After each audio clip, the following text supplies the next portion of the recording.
Why Fathers and Sons Clash, the Jungian Secrets to Understanding Their Bond. Picture this.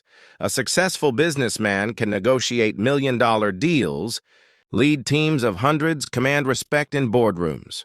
But put him in the same room with his 16-year-old son, and suddenly, he's reduced to shouting matches about taking out the trash. Or imagine a brilliant young man, articulate with friends, confident in his abilities, who becomes tongue-tied and rebellious the moment his father walks into the room. Sound familiar? Today we're diving deep into one of humanity's most complex relationships, the bond between fathers and sons. And I'm going to reveal something that will change how you see every argument, every disappointment, every moment of connection or disconnection you've ever had with your father or your son. Because according to Carl Jung, one of the greatest minds in psychology, these clashes aren't random. They're not just about generational differences or stubborn personalities. They're actually part of an ancient psychological pattern that's been playing out for thousands of years. We're going on a journey into the hidden, psychological forces that shape the father-son relationship. By the end of this video, you'll understand why these conflicts happen, what they really mean, and most importantly, how to transform them. But first, let me ask you this. Have you ever wondered why the people we love most can trigger us the deepest? Drop a comment below if you've experienced this with your father or son. Here's what we're covering in today's deep dive. First, we'll explore Carl Jung's revolutionary insights about the psyche and why he believed father-son relationships are psychological battlegrounds, where our deepest identities are forged. Second, I'll reveal the 4 hidden archetypes that Jung identified in every father-son relationship, and how understanding these can instantly improve your connection. Third, we'll examine the concept of shadow projection. Basically, how fathers and sons unconsciously dump their repressed traits onto each other, creating explosive conflicts. Fourth, I'll share 3 real-world case studies that illustrate these principles in action, including one that might sound exactly like your situation.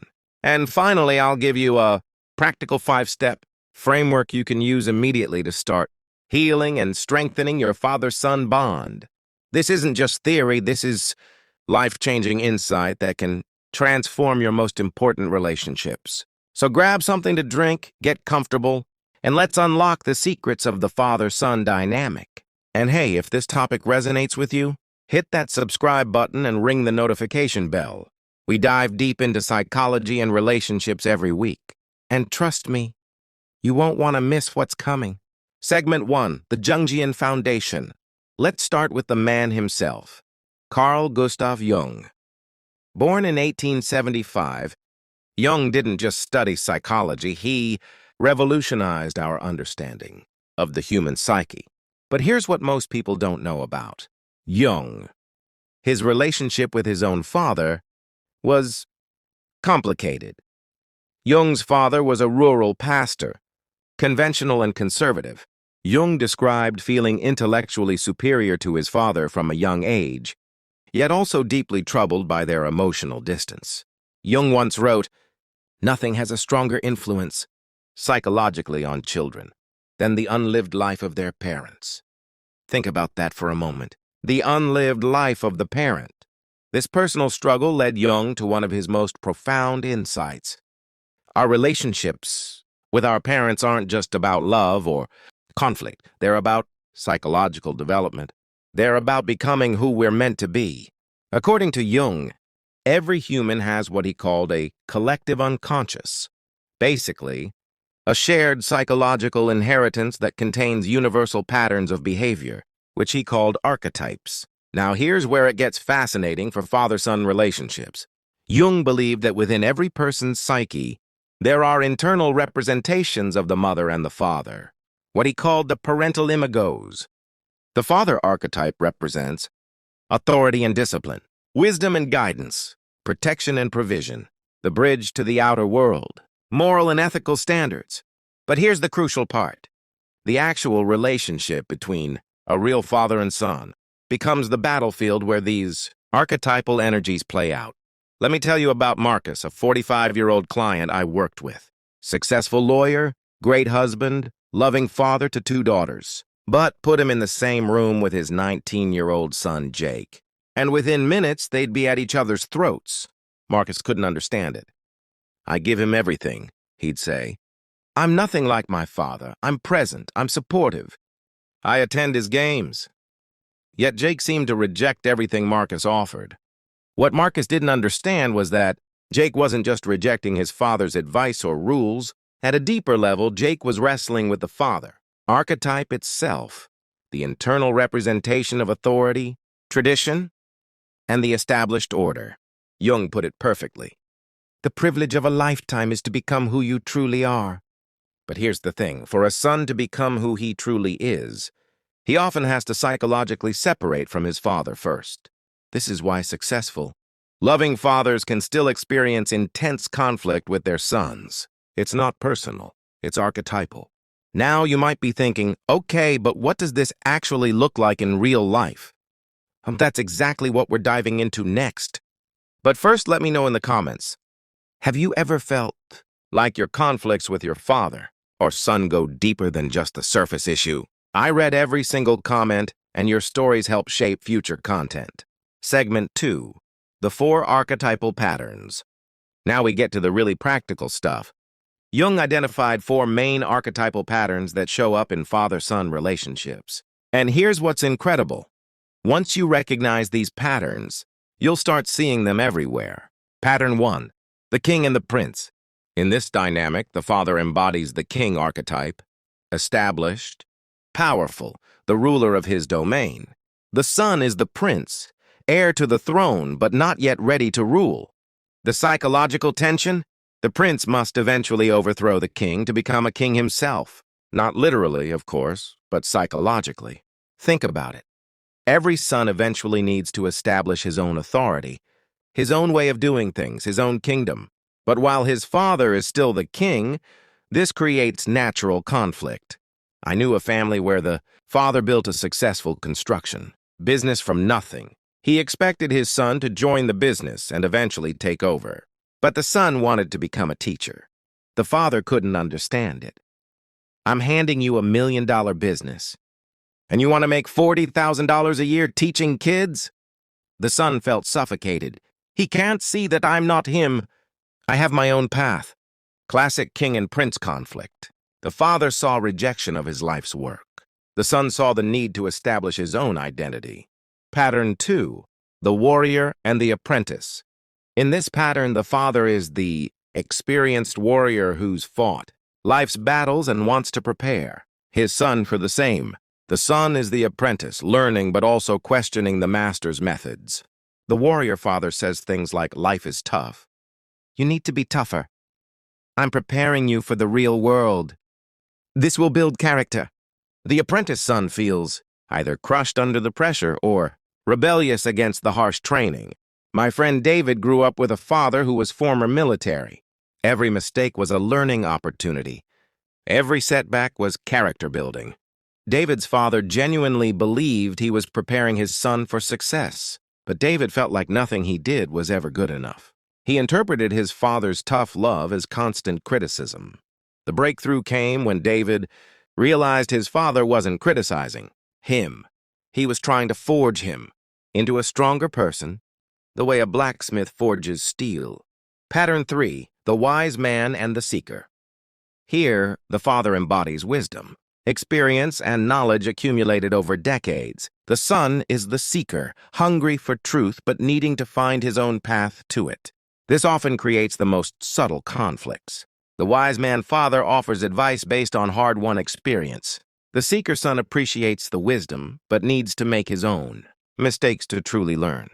How many times have you heard, "If you just listened to me, you could avoid the mistakes I made"? And how many times has the son thought, "But I need to make my own mistakes to really understand"? Both are right, and both are frustrated. Pattern 4, the wounded healer and the innocent. This is the most complex pattern. The father is the wounded healer, someone who's been hurt by life but has gained wisdom from his wounds. He wants to protect his son from similar pain while also sharing the lessons learned. The son is the innocent, relatively untouched by life's hardest lessons, but eventually needing to face his own trials. I worked with a father named Robert, whose own father had been an alcoholic. Robert never touched alcohol and was hypervigilant about his son's social activities. He saw danger everywhere because he knew how quickly things could go wrong. His son Michael felt smothered. He couldn't understand why his father was so paranoid when nothing bad had ever happened in their family. The conflict wasn't really about trust or control. It was about Robert's wounded father energy trying to protect Michael's innocent son energy, but in a way that felt overwhelming to Michael. Now here's what's crucial to understand. None of these patterns are inherently good or bad. They're natural psychological dynamics. The problems arise when we don't recognize them and when they become rigid instead of flowing. Which of these 4 patterns resonates most with your father-son relationship? Drop a comment. I'm genuinely curious about your experiences. And if you're getting value from this deep dive, show some love with a like. It really helps the algorithm share this with people who need to hear it. But we're just getting started, because now I need to tell you about the most destructive force in father-son relationships, something Jung called shadow projection. This is where things get really interesting. Segment 3, Shadow Projection, the Hidden Destroyer. All right, we're about to dive into some deep psychological territory. What I'm about to share with you might be uncomfortable, but it's absolutely essential for understanding why father-son relationships can be so volatile. Carl Jung discovered that every person has what he called a shadow. The parts of ourselves that we've rejected, repressed, or refused to acknowledge. Think of your shadow as everything you don't want to be. Everything you've decided is not me. Maybe it's weakness, anger, failure, certain emotions, or certain behaviors. Here's the kicker. We don't just repress these qualities and we project them onto other people. And the people closest to us get the biggest projections. In father-son relationships, shadow projection is absolutely devastating. And most people have no idea it's happening. Shadow projection from father to son. Let me paint you a picture. A father who spent his whole life being responsible and practical. He's worked hard, sacrificed his dreams, did what was expected of him. His shadow contains all the parts of himself he had to suppress. The dreamer, the risk-taker, the rebel, maybe even the part that wanted to be irresponsible sometimes. Now his son shows up displaying exactly these qualities. The son is creative but impractical, follows his passions, takes risks, doesn't always think about consequences. Guess what happens?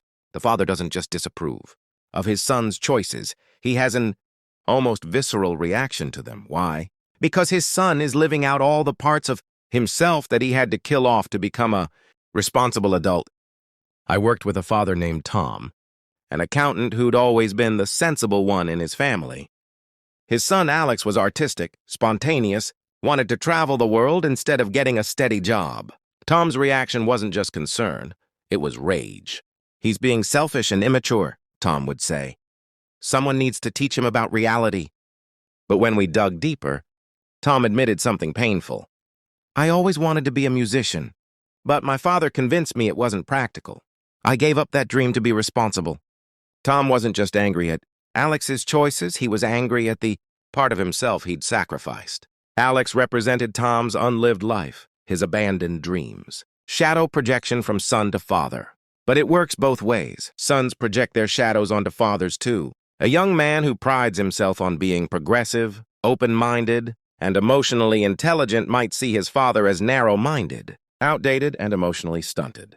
The son's shadow might contain his own capacity for traditional thinking, his need for structure and authority, or his fear of not measuring up to masculine standards. Jake, the 19-year-old I mentioned earlier, saw his lawyer father Marcus as materialistic, status-obsessed, and emotionally unavailable. Jake prided himself on being different, spiritual, authentic, not concerned with money or status. But Jake's shadow contained his own ambitions. His desire for success and recognition, his competitive nature. Instead of owning these aspects of himself, he projected them onto his father, and then rejected his father to reject those parts of himself. The double bind. Here's where shadow projection becomes truly destructive in father-son relationships. It creates a double bind. The father sees the son living out his repressed shadow, qualities and feels, compelled to correct them. The son sees the father as representing everything he doesn't want to become and feels compelled to reject him. Both are trying to heal their own internal splits through the other person, but it just creates more conflict. Jung said something profound. Everything that irritates us about others can lead us to an understanding of ourselves. In father-son relationships, this is especially true. The things that most trigger you about your father or your son are often the keys to understanding your own shadow, the generational wound. But here's what makes this even more complex. Shadow projections often carry across generations. A grandfather who was emotionally distant might have a son who becomes overly emotional to compensate. That overly emotional father might trigger his own son to become emotionally shut down, just like the grandfather. The shadow qualities get passed down, rejected, overcompensated for, and projected, creating patterns that can last for generations. Now this might be heavy stuff, but stay with me, because recognition is the first step toward healing. Think about your relationship with your father or son right now. What qualities in them trigger you the most? What behaviors make you react strongly? I want you to seriously consider this question. Could these be aspects of your own shadow that you're seeing reflected in them? If this is hitting home for you, if you're recognizing these patterns, drop a comment below. Sometimes just naming what we're experiencing starts the healing process. And hit that like button if this deep dive is opening up new perspectives for you. But recognition is just the beginning. Next, I'm going to show you 3 real case studies that demonstrate exactly how these principles play out in actual families, including one that might mirror your exact situation. Segment 4, 3 case studies. Theory is powerful, but real stories show us how these psychological patterns actually play out in people's lives. I'm about to share 3 case studies from my work that perfectly illustrate everything we've discussed. I've changed names and details for privacy, but these are real families who transform their relationships using these insights. Case study 1. The successful father and the underachieving son. Meet James, 52, a highly successful investment banker, workaholic, perfectionist, provider for his family's very comfortable lifestyle. His son Ryan, 24, just graduated college with mediocre grades and no clear career direction. Ryan works part-time at a coffee shop and spends his free time making music that, honestly, isn't very good. The surface conflict. James, I gave you every advantage. Private schools, college paid for, connections in my industry. And you're wasting your potential working at a coffee shop. Ryan, success isn't just about money, Dad. You worked so much you missed half my childhood. I don't want to become like you. The shadow projection analysis. James's shadow contained his own creative, relaxed and spontaneous qualities that he'd suppressed to become successful. Seeing Ryan embody these qualities triggered intense anxiety in James. The surface conflict. Robert, I'm trying to teach you responsibility and respect. But you fight me on everything, chores, curfew, grades, attitude. Alex, you try to control everything I do. I can't make any decisions for myself. You don't trust me or respect me as a person. The deeper dynamic. This looked like a classic king-prince battle. But there was more happening. Robert's shadow contained his own rebellious, rule-breaking impulses that he'd suppressed to become successful. Alex's shadow contained his need for structure, guidance, and approval. The revelation. During one of our sessions, Robert admitted, I was wild as a teenager. I made a lot of stupid decisions and nearly ruined my life. I'm terrified Alex will make the same mistakes. Alex revealed, I actually do want his approval and guidance, but I feel like I have to fight him to prove I'm my own person. The pattern recognition. Both were trapped in a pattern where Robert's control was actually pushing Alex toward exactly the rebellious behavior Robert feared, while Alex's rebellion was preventing him from getting the guidance he actually wanted. The solution: Robert learned to give Alex more autonomy while still providing structure. Alex learned to express his need for independence without having to reject all authority. The key was recognizing that Alex needed to individuate, become his own person, but didn't need to completely reject his father to do it. Common themes across all cases. The surface conflict was never the real conflict. Each family was dealing with deeper archetypal patterns and shadow projections. Both father and son were trying to heal internal splits through each other. This created impossible situations where neither could win. Recognition of the pattern was the first step toward healing. Once each person understood what was really happening psychologically, they could address their own development instead of fighting through each other. The solution wasn't for either person to completely change. It was about accepting and integrating different aspects of themselves and each other. Which of these cases resonates most with your situation? Are you seeing patterns in your own father-son relationship that you hadn't recognized before? Share your thoughts in the comments. And if these stories are helping you see your relationship in a new light, smash that like button to help other people find this content. Now you might be thinking, this is all fascinating, but what do I actually do with this information? How do I apply these insights to improve my relationship? That's exactly what we're covering next. I'm about to give you a practical, step-by-step framework that you can start using today. Segment 5, the 5-step healing framework. All right, here's where we move from understanding to action. I'm about to give you a practical framework that synthesizes everything we've discussed into concrete. Steps you can take to transform your father-son relationship. This isn't therapy, though therapy can absolutely help. This is about applying Jungian insights to create immediate improvements in how you relate to each other. Step 1, recognize the pattern. The first step is becoming aware of which archetypal pattern is operating in your relationship and what shadow projections might be happening. For fathers, ask yourself these questions. What aspects of my son's behavior trigger me most strongly? What parts of myself did I have to suppress or give up to become a successful adult? Am I trying to protect my son from experiences I had, or push him toward experiences I missed? When I criticize my son, am I actually criticizing parts of myself? For sons, ask yourself, what qualities in my father do I most strongly reject or criticize? What aspects of traditional masculinity or my father's lifestyle do I resist? Am I rejecting potentially valuable qualities along with the ones I don't want? Could some of my father's annoying traits actually be strengths I haven't learned to appreciate? The recognition exercise. Write down the top 3 things that trigger you most about your father or son. For each one, honestly consider, could this be a shadow projection? Could this quality exist in me too, but in a repressed or underdeveloped form? Step 2, own your shadow. This is the hardest step, but it's also the most liberating.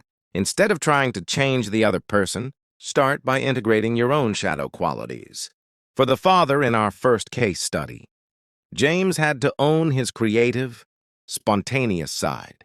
He started writing again just for himself, not for success. This reduced his need to project these qualities onto Ryan and criticize them. For the son, Ryan had to own his ambitious, goal-oriented side. He set concrete goals for his music and started treating it more professionally. This reduced his need to reject all forms of achievement.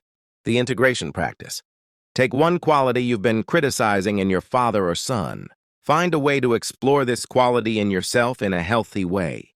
If you've been criticizing your son's irresponsibility, maybe you need to explore being more spontaneous and flexible. If you've been criticizing your father's emotional coldness, maybe you need to develop better boundaries and emotional self-regulation. Step 3. Separate the person from the archetype. This is crucial. Your father isn't just the father archetype. He's a unique individual who happens to be carrying that archetypal energy in your life. Same with your son. The reframe. Instead of, my father is controlling and critical, try my father is carrying strong king energy, and I'm responding to that archetypal pattern as much as to him personally. Instead of "my son is irresponsible and immature," try "my son is in a natural developmental phase where he needs to differentiate from my authority to establish his own identity." The practical application. When conflict arises, pause and ask, is this about us personally? Or are we acting out an archetypal pattern? This creates space between the immediate emotional reaction and your response. Step 4. Create new rituals of connection. Most father-son relationships get stuck in repetitive patterns of interaction. Creating new rituals can help establish different dynamics. Examples of powerful rituals. The wisdom exchange.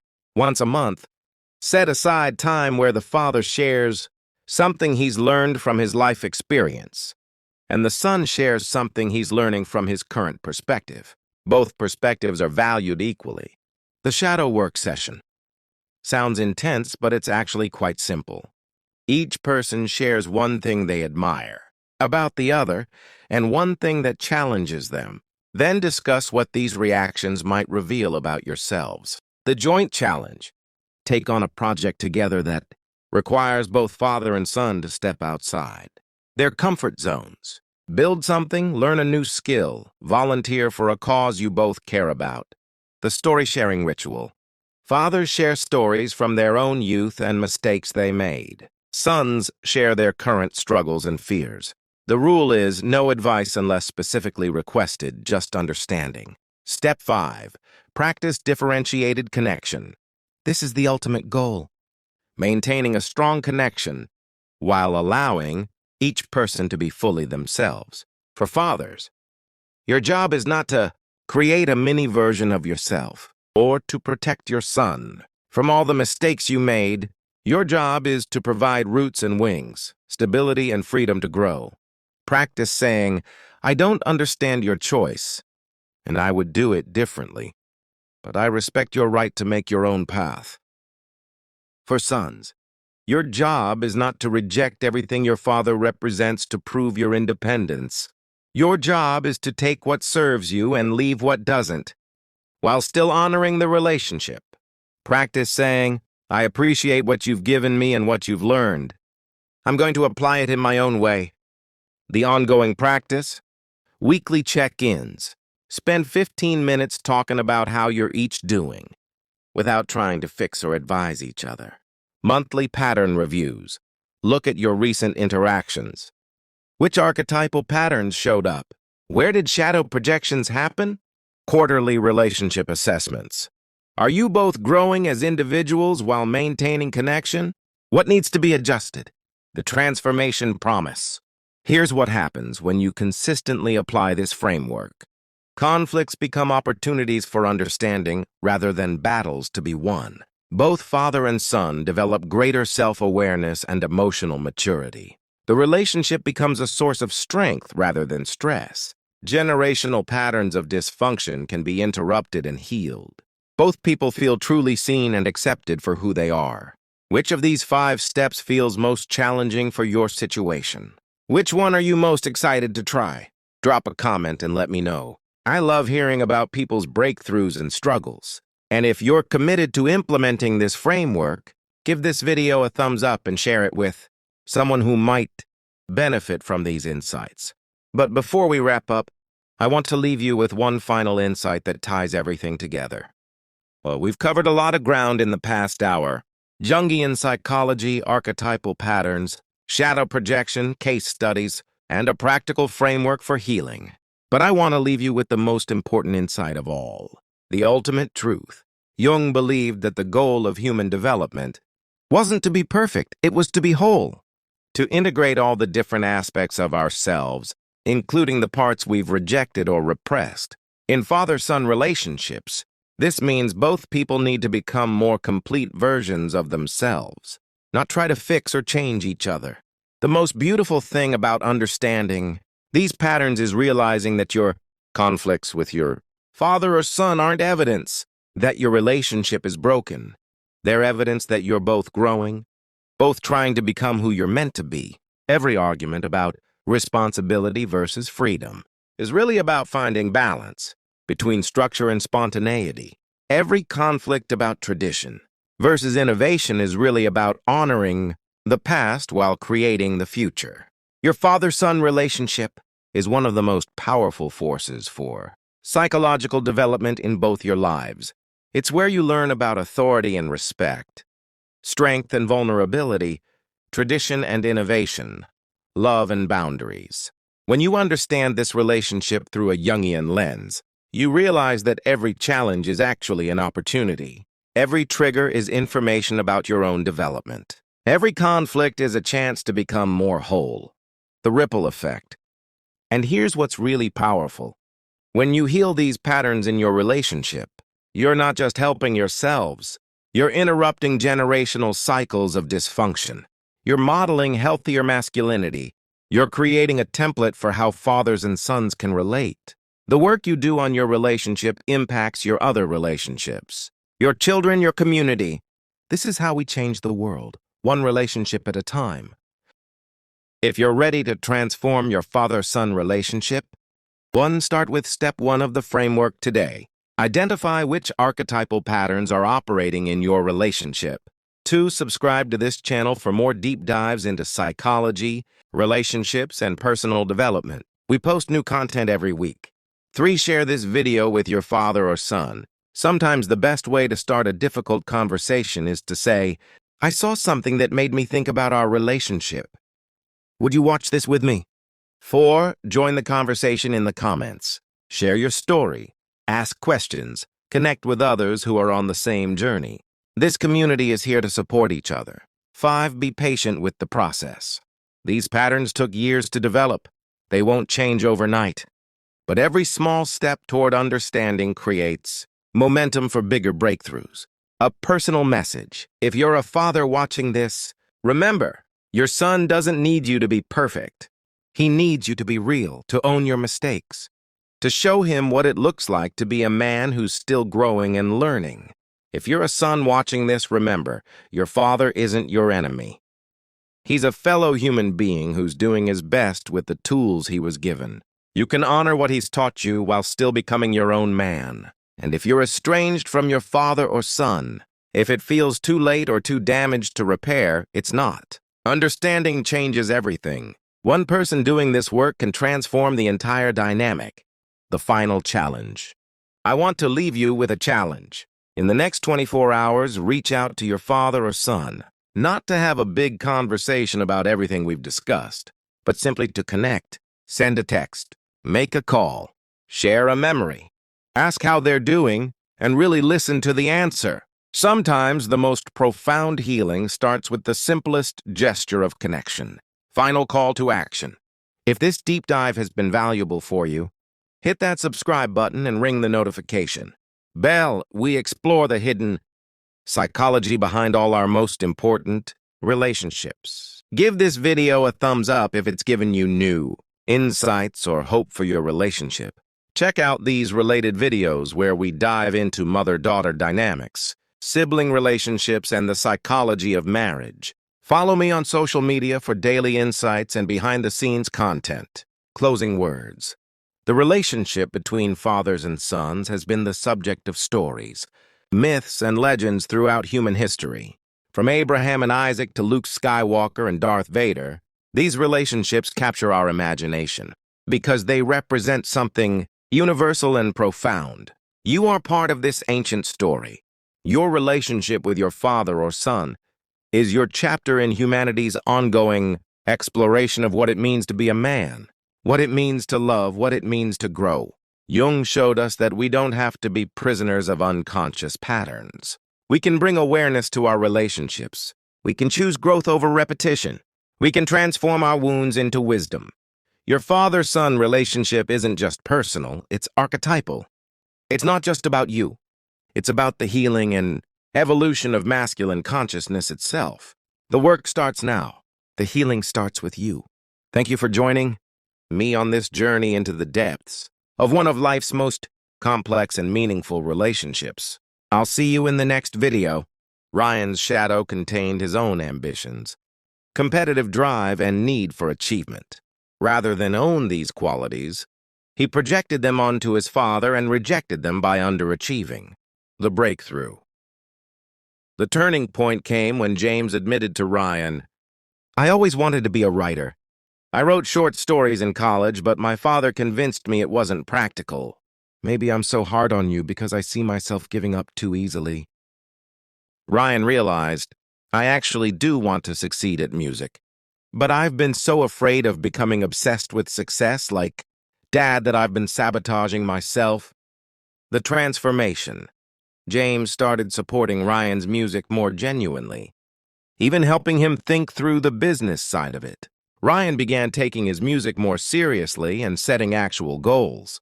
The key insight: both father and son were trying to heal their own internal splits through each other. Once they recognized this, they could work on their own development instead of fighting through each other. Case study 2. The emotionally distant father and the sensitive son. Michael, 48, grew up in a traditional household where men didn't show emotion. He's a good provider, reliable, but struggles to express feelings. His son David, 16, is sensitive, expressive, and emotional. Everything Michael was taught not to be. The surface conflict. Michael: "The world is tough. You can't be crying every time something doesn't go your way. I'm trying to toughen you up." David: "Why can't you just understand how I feel? You act like emotions are weakness. I can't talk to you about anything real." The archetypal pattern. This was a classic warrior-apprentice dynamic, but with shadow projection overlaid. Michael's shadow contained all his repressed emotional sensitivity. David's shadow contained strength, resilience, and emotional control. The hidden wound. Michael revealed that his own father had been harsh and critical. "If I showed any emotion, he'd call me weak. I learned to shut it down to survive." David's emotional openness was actually triggering Michael's own buried pain and vulnerability. The healing process. Michael began sharing stories about his own childhood and the emotional environment he grew up in. David started understanding that his father's emotional distance wasn't rejection. It was protection based on his father's own wounds. The result: Michael didn't suddenly become emotionally expressive, but he stopped criticizing David's emotional nature. David didn't become less sensitive, but he developed more emotional resilience. They found a middle ground where both could be authentic. Case study 3. The rebellious son and the controlling father. Robert, 45, runs his own business and likes things done his way. He's organized, disciplined, and has strong opinions about right and wrong. His son Alex, 17, seems to rebel against everything: rules, authority, expectations.